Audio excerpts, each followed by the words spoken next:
Railway zone కావచ్చు, ఇక్కడ ఈ ప్రాంత పరిసరాల్లో ఉన్నటువంటి రైతులు దేశంలో కాదు ప్రపంచంలోనే ఏ ఒక్కరు కూడా అంత పెద్ద సుదీర్ఘమైనటువంటి పోరాటం చేయలేదు. మా అమరావతిలో ఉన్నటువంటి రైతులు, ఇక్కడ కుటుంబ సభ్యులందరూ కూడా చేశారు. మరొక్కసారి మీకు సెల్యూట్ చేస్తున్నాను.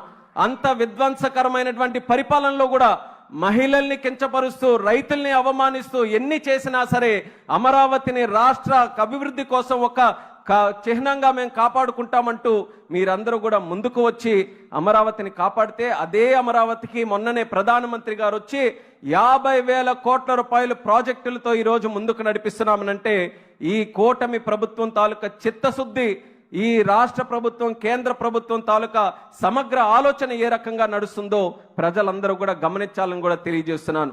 ప్రజలు ముఖ్యంగా గమనించాల్సినటువంటిది, ఆ రోజు చేయలేంది ఈరోజు ఎందుకు చేస్తున్నాం? నాయకత్వంలో వచ్చినటువంటి మార్పు. మనకున్నటువంటి నాయకత్వం ప్రజల కోసం ఆలోచించే నాయకత్వం, రాష్ట్రం కోసం, రాష్ట్ర భవిష్యత్తు గురించి ఆలోచించే నాయకత్వం, రేపు రాబోయే తరం గురించి ఆలోచించే నాయకత్వం. అందుకనే ఒక పక్కన మీరు చూస్తున్నటువంటి నాయకుడు ఈరోజు బండి తీస్తే మామిడికాయలు దొరికితే మామిడికాయలు తొక్కుకుంటూ వెళ్తున్నాడు, మామిడికాయలు దొరకకపోతే తలకాయలు దొరికితే తలకాయలు తొక్కుకుంటూ వెళ్తున్నాడు. ఆంధ్రప్రదేశ్ రాష్ట్ర భవిష్యత్తును తొక్కుకుంటూ వెళ్తున్నాడు. ఎక్కడ మంచి పని జరుగుతుందనంటే ఆ మంచి పని ఎలా జరగకుండా చేయాలని ఆలోచిస్తున్నాడు. మరొక పక్కన మనకున్నటువంటి నాయకత్వం అందరినీ కూడా కలుపుకొని తీసుకొని వెళ్తూ ఆంధ్రప్రదేశ్ రాష్ట్రమే కాదు, తెలుగు వాళ్ళు ఎక్కడ ఉన్నా, ప్రపంచంలో ఏ మూల ఉన్నా సరే అందరికీ కూడా మన ప్రభుత్వం సహకరిస్తూ ముందుకు నడిపించాలని ఒక గొప్ప ఆలోచనతో చేస్తున్నటువంటి ఈ కార్యక్రమం నిరంతరం కూడా కొనసాగాలి. మనకు జరుగుతున్నటువంటి తప్పులు ఏంటంటే, చెట్టును మనం నాటి నీళ్లు పోసి తీరా కాయలు కోసుకునే టైంకి ఒక కషాయవాడిని పెట్టి ఆ కాయలే కాకుండా చెట్టును కూడా నరికే పరిస్థితి ఆంధ్రప్రదేశ్ రాష్ట్రంలో వచ్చి ఎందుకు మనం బాగుపడట్లేదని తిరిగి మనకే ప్రశ్న అడుగుకుంటే అది ఎంతవరకు న్యాయమో రాష్ట్ర ప్రజలు కూడా ఆలోచించాలి. ఇంత గొప్ప నాయకత్వం దేవుడిచ్చిన వరం, ఇంత గొప్ప ప్రభుత్వం దేవుడు ఇచ్చినటువంటి ఒక అవకాశం, ఆ అవకాశాన్ని పూర్తి శాతం మనం సద్వినియోగం చేసుకొని దేశంలోనే కాదు ప్రపంచంలోనే ఒక ఉన్నతమైనటువంటి ప్రాంతంగా ఆంధ్రప్రదేశ్ రాష్ట్రాన్ని తీర్చిదిద్దడానికి మన తెలుగు ప్రజలు, రాష్ట్ర ప్రజలు అందరూ కూడా కలిసికట్టుగా ముందుకు రావాలని ఈ సభాముఖంగా కోరుకుంటూ గడ్కరీ గారికి ప్రత్యేకమైనటువంటి ధన్యవాదాలు కూడా ఈ సందర్భంగా తెలియజేస్తున్నాను. ఆంధ్రప్రదేశ్ రాష్ట్రంలో ఉన్నటువంటి 5 కోట్ల మంది జనాభా అందరూ కూడా గతంలో మరి గుంతలతో ఉన్నటువంటి రోడ్ల వల్ల ఇబ్బంది పడ్డారు. కేవలం ఇబ్బంది అంటే ఒక ప్రాంతం నుంచి ఇంకో ప్రాంతంకి వెళ్ళడానికే కాదు, ఒక రోడ్డు బాగుంటేనే ఒక విద్యార్థి స్కూల్కి చక్కగా వెళ్ళగలడు, రోడ్డు బాగుంటే వ్యాపారస్తుడు చక్కగా వ్యాపారం చేసుకోగలడు, రోడ్డు బాగుంటే ఒక అంబులెన్స్లో ఉండేటటువంటి వ్యక్తి కూడా హాస్పిటల్కి సరైన సమయానికి వెళ్ళగలడు. ఒక రోడ్డు బాగుంటేనే ప్రజల తాలూకా మొరాల్ కూడా బాగుండే పరిస్థితి ఉంటుంది. అది 5 సంవత్సరాలు దెబ్బతిన్న తర్వాత యుద్ధ ప్రాతిపదికన రోడ్డు ప్రాజెక్ట్స్ అన్ని కూడా మన రాష్ట్రంలో మనం తీసుకొని ఇప్పుడే రివ్యూ మీటింగ్ కూడా పెడితే 28 ప్రాజెక్టులు, 28 ప్రాజెక్టులకి తాలూకా ఖర్చు 83,000 కోట్లు. ఆ 28 ప్రాజెక్టులు కూడా ముఖ్యమంత్రి గారు గడ్కరీ గారు దృష్టిలో పెడితే ఏ ఒక్క ప్రాజెక్టుకి కూడా నో అనకుండా ఏ రకంగా అది పూర్తి చేయాలో మంచి సలహాలతో ముందుకు వచ్చేటటువంటి వ్యక్తి గడ్కరీ గారు. ఆ రకమైనటువంటి పాజిటివ్ అప్రోచ్తో వచ్చినందుకు ప్రత్యేకంగా నేను ఆయనకు కూడా ఈ రాష్ట్రం తరపున ధన్యవాదాలు తెలియజేసుకుంటున్నాను. మీ అందరికీ కూడా తెలుసు, P4 ప్రోగ్రామ్ని మన చంద్రబాబు నాయుడు గారు ఒక ఇన్స్పిరేషనల్ ప్రోగ్రామ్గా తయారు చేశారు. Public private people partnership. P4 program ఎలాగుందో అలాగే P4 మినిస్టర్ మన గడ్కరీ గారు. P4 అనంటే పాజిటివ్ మినిస్టర్, ప్రోయాక్టివ్ మినిస్టర్, అలాగే మనకందరికీ కూడా ప్రాక్టికల్ అప్రోచ్తో నడిచే మినిస్టర్. పాజిటివ్, ప్రోయాక్టివ్, ప్రాక్టికాలిటీతో పాటు 4వ P పీస్ఫుల్ మినిస్టర్. ఎప్పుడు కూడా ఆయన ఎవరి మీద అరిచేది ఉండదు, ఎవరి మీద ఆగ్రహం అయ్యేది ఉండదు. కేవలం వాళ్ళ పార్టీ అనో లేకపోతే వాళ్ళకి చెందినటువంటి నాయకులనే కాదు, ప్రతిపక్షం వాడు వచ్చినా సరే వాడిని గౌరవించుకొని ఆ విషయం ఏంటో తెలిసి ఆ విషయం నేను ఎలా పరిష్కరించగలనని ఆలోచించేటటువంటి మంత్రి మన నితిన్ గడ్కరీ గారు అన్నది మరొకసారి గర్వంగా ఈ సందర్భంగా తెలియజేస్తున్నాను. ఈ ప్రభుత్వం అధికారంలోకి వచ్చిన తర్వాత రైతు పరిస్థితి చాలా అధ్వాన్నంగా ఉంది. ఎప్పుడూ లేనంత దౌర్భాగ్యమైన పరిస్థితి వాళ్ళ రైతు ఎదుర్కొంటున్నాడు. ముఖ్యంగా మీరు చూశారు, ఏ పంటకి కూడా గిట్టుబాటు ధర లేదు. ఏ పంట అయినా తీసుకోండి, మిర్చి, పసుపు, పొగాకు, మామిడి, పత్తి, ఏ పంటకు తీసుకున్నా గిట్టుబాటు ధర కల్పించడంలో ప్రభుత్వం పూర్తిగా విఫలమైపోయింది. విఫలమైపోవడంతో పాటు ప్రభుత్వం మీద ఒత్తిడి తీసుకురావాల్సిన బాధ్యత కలిగినటువంటి వైఎస్ఆర్ కాంగ్రెస్ పార్టీ అనేక సందర్భాలలో రైతుల్ని పరామర్శించడం కోసం వెళుతున్నప్పుడు చాలా దుర్మార్గమైన పద్ధతుల్లో ప్రభుత్వం పనిచేస్తుంది. పోలీస్ యంత్రాంగాన్ని ఉపయోగిస్తుంది.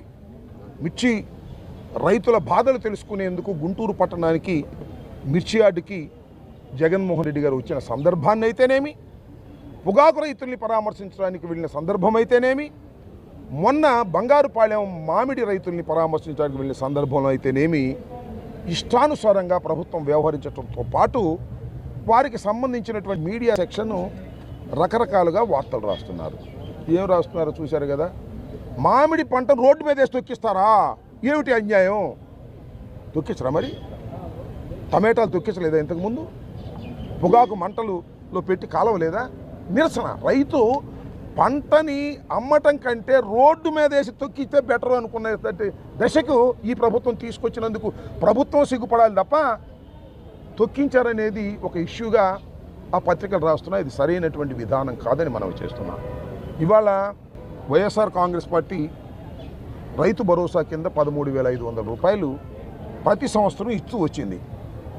చంద్రబాబు నాయుడు గారు ఏం చెప్పారంటే ఆ రైతు భరోసాని తీసేసి ఏమన్నాడు, అన్నదాత సుఖీభవ పేరు బ్రహ్మాండంగా మార్చాడు.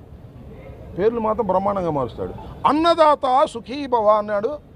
అన్నదాత సుఖీభవ మొదటి సంవత్సరం ఎగ్గొట్టాడు. ఇదేనా అన్నదాత సుఖీభవ?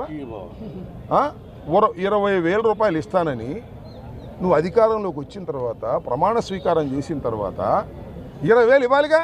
ఎందుకు ఎగ్గొట్టావు? పేరు బ్రహ్మాండంగా మార్చావు.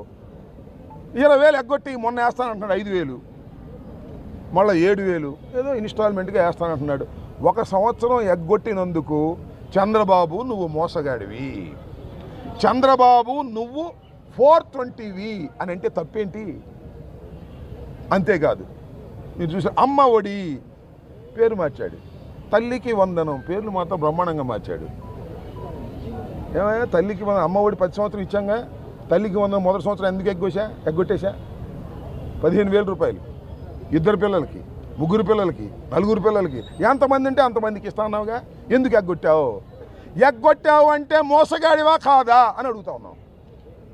పేర్లు మాత్రం బ్రహ్మాండంగా మార్చావు, పథకాలు మాత్రం మొదటి సంవత్సరం ఎగ్గొట్టేశావు. ఎగ్గొట్టేసి ప్రజలకు అన్యాయం చేసినటువంటి నువ్వు ఇప్పుడు రైతుల గురించి మనం మాట్లాడుతున్నాడు. అన్నదాత సుఖీభవ రిలీజ్ చేసేటప్పుడు నేను ఎంతకాలం ఏదో తప్పు కొద్దిగా పొరపాటు కూడా మాట్లాడు, నేను ఎంతకాలం ఉన్నంతకాలం రైతులకు భరోసా నేను అన్నాడు. నువ్వు ఉంటేనే నాశనమయ్యా. నీ కాలు పెడితేనే పంటలకు గిట్టుబాటు ధర రాదు, నీ కాలు పెడితేనే పంటలు సరిగా పండవు, నీ కాలు పెడితేనే ఎరువులు సక్రమంగా అందవు. ఇవాళ పరిస్థితి ఏంటండి? ఇవాళ రాష్ట్రంలో రైతాంగం ఎరువులు వేసే సమయం వచ్చింది, వర్షాలు పడ్డాయి, పంటలకు విత్తుకున్నారు, ఎరువులు వేయాల్సిన పరిస్థితి ఉంది. యూరియా వాడకం చేయాలా? అందుతుందా యూరియా? లైన్లో నిలబడుతున్నారు. ఎండలో మండు టెండలో లైన్లో నిలబడి దొరక్క ఆవేదన చెందుతున్నటువంటి రైతాంగాన్ని చూసినప్పుడు సిగ్గులేదా నీకు అని అడుగుతా ఉన్నా. అదేమంటే సింగపూర్ వెళ్ళి అంట రైతులను గాలికి వదిలేశాడు. సింగపూర్ వెళ్ళి అమరావతి కడతా అంట, అక్కడ బొమ్మన్నారు, తిరిగి టపాలు తిరిగి వచ్చేసాడు. రైతుల ఇతి బాధలు తెలుసుకోలేనటువంటి ముఖ్యమంత్రివి నువ్వు ఒక ముఖ్యమంత్రివా? నీకు 14 సంవత్సరాల అనుభవం ఉంటే మాత్రం ఏమి లాభం? నేను రేపల్ వెళ్ళా. వరకుటి అశోక్ బాబు వేమూరు నియోజకవర్గానికి చెందినటువంటి నాయకుడు నిరాహార దీక్ష చేస్తున్నాడు. ఏంటో తెలుసా ఇష్యూ? 7 కిలోమీటర్లు బట్టిప్రోలు నుంచి కనగాల వరకు 7 కిలోమీటర్లు డ్రైన్లో గుర్రపు డెక్క వచ్చేసింది. అది మునిగిపోతుంది. వర్షం రాగానే నీళ్లు రాగానే కాలువ వదలంగానే పొంగిపోయి పక్కన అంటే 5-6 వేల ఎకరాలు మునిగిపోతుంది. అది బాగు చేయవయా అని చెప్పాడు. బాగు చేస్తానని మొదలెట్టారు. మళ్ళీ పైనుంచి ఆర్డర్ వచ్చింది, వరకుటి అశోక్ బాబు చెప్తే మీరు మొదలెడతారు, తీసేయండి, ఆపేయండి అన్నారు. ఆపేశారు. ఏమిటి అన్యాయం? దాని మీద ఆయన నిరాహార దీక్ష చేసే పరిస్థితిలో ఉన్నాడు. నువ్వు 7 కిలోమీటర్లు గుర్రపు డెక్క తీయలేని వాడివి సింగపూర్ వెళ్ళి అమరావతిని నిర్మిస్తామంటే నమ్మేది అంత మోసం దగా తప్ప రెండోది లేదు. దాన్ని పురస్కరించుకొనే రైతులకు జరుగుతున్నటువంటి అన్యాయాన్ని ప్రభుత్వ దృష్టికి తీసుకొచ్చి ప్రభుత్వం మీద ఒత్తిడి తీసుకురావాలనే ఉద్దేశంతో రాష్ట్ర వ్యాప్తంగా పిలుపు మేరకు ఈరోజు మేమందరం పెద్ద పెద్ద నాయకులు గ్రీవెన్స్కి వచ్చాం సామాన్యుల్లాగా వచ్చి మెమోరాండాన్ని సమర్పించాం. ఏం యాక్షన్ తీసుకుంటారో చూస్తాం. యాక్షన్ తీసుకోకపోతే వెంటబడతామని మనం చేస్తున్నాం. మరొకటి కూడా చెప్తున్నా, సూపర్ 6 అని చంద్రబాబు నాయుడు ప్రకటించిన సూపర్ 6 మొత్తం అమలు చేసేంతవరకు చంద్రబాబు నాయుడు వెంట పడుతూనే ఉంటుంది వైఎస్ఆర్ కాంగ్రెస్ పార్టీ. గుర్తుపెట్టుకోమని మనం చేస్తున్నా. నువ్వు ఎగ్గొట్టిన 2 సంవత్సరాలు కూడా మళ్ళా కక్కిస్తాం ప్రజా ఉద్యమాల ద్వారా. 2 సంవత్సరాలు ఎగ్గొట్టావు, అమ్మఒడి ఎగ్గొట్టావు, అదే తల్లికి వందనం ఎగ్గొట్టావు, రైతు భరోసా, అదే అన్నదాత సుఖీబాబు 1 సంవత్సరం ఎగ్గొట్టావు. ఈ 2 సంవత్సరాల బాకీని ప్రజలకి రైతులకి బస్సు కూడా వీటన్నిటిని కక్కించేంత వరకు ఈ వైఎస్ఆర్ కాంగ్రెస్ పార్టీ చంద్రబాబు వెంట పడుతుంది ప్రజాస్వామ్య పద్ధతుల్లో అనే విషయాన్ని మర్చిపోవద్దని మనం చేస్తున్నా. ఇప్పటికైనా రైతుల విషయం మీద మేము వాళ్ళు మాట్లాడటానికి వచ్చాం కాబట్టి, కలెక్టర్ గారికి ఇచ్చాం కాబట్టి తక్షణమే యాక్షన్ తీసుకోండి. రైతాంగానికి ఎరువుల సరఫరా చేసే విధంగా చేయండి. బయట కొనుక్కుంటున్నారండి, 100 రూపాయలు 50 రూపాయలు ఎక్స్ట్రా పెట్టి యూరియా బస్తా కొనుక్కునేటువంటి పరిస్థితి ఏర్పడింది. ఇది దుర్మార్గం కాదా అంటున్నా. ఇలాంటి ప్రభుత్వం రైతులను ఉద్ధరిస్తుందంటే ఎవరు నమ్ముతాడు? చంద్రబాబు నాయుడు రైతుల పాలిట రాక్షస ప్రభుత్వంలాగా వ్యవహరిస్తున్నాడు తప్ప రైతులకు మేలు చేసేటటువంటి లక్షణం చంద్రబాబు నాయుడు గారికి లేదనేది మరొకసారి ఈ టర్మ్లో ఏదో అంటున్నాడు. సుపరిపాలన తొలిగడుగు అంటే ఇది సుపరిపాలన ఏంటి? యూరియానేమో దొరకకపోతే సుపరిపాలన, తల్లికి వందనం ఇవ్వకపోతే సుపరిపాలన, 1 సంవత్సరం ఎగ్గొడితే గుర్రబడి ఎక్క తీయకపోతే కాలంలో సుపరిపాలన ఏంటి? నాకు అర్థం కాలే. ఇవాళ అన్నదాత సుఖీబాబు 1 సంవత్సరం ఎగ్గొట్టావు 20,000, ఇది సుపరిపాలన? ఎవడు చెప్తాడు? నువ్వు ఉన్న డప్ప కొట్టుకోవడం తప్ప ఇది సుపరిపాలన కాదు, ఇది మోసపు పాలన అని ప్రజలు నిర్ణయించుకున్నారు. కాబట్టి తక్షణమే మేము ఇచ్చినటువంటి మెమోరాండం మీద ప్రభుత్వం యాక్షన్ తీసుకోవాలని మేము కోరుతున్నాం. యాక్షన్ తీసుకోకపోతే ఉద్యమ రూపంలో దీన్ని ముందుకు తీసుకువెళ్తామని కూడా ఈ సందర్భంగా చెప్పదచ్చు.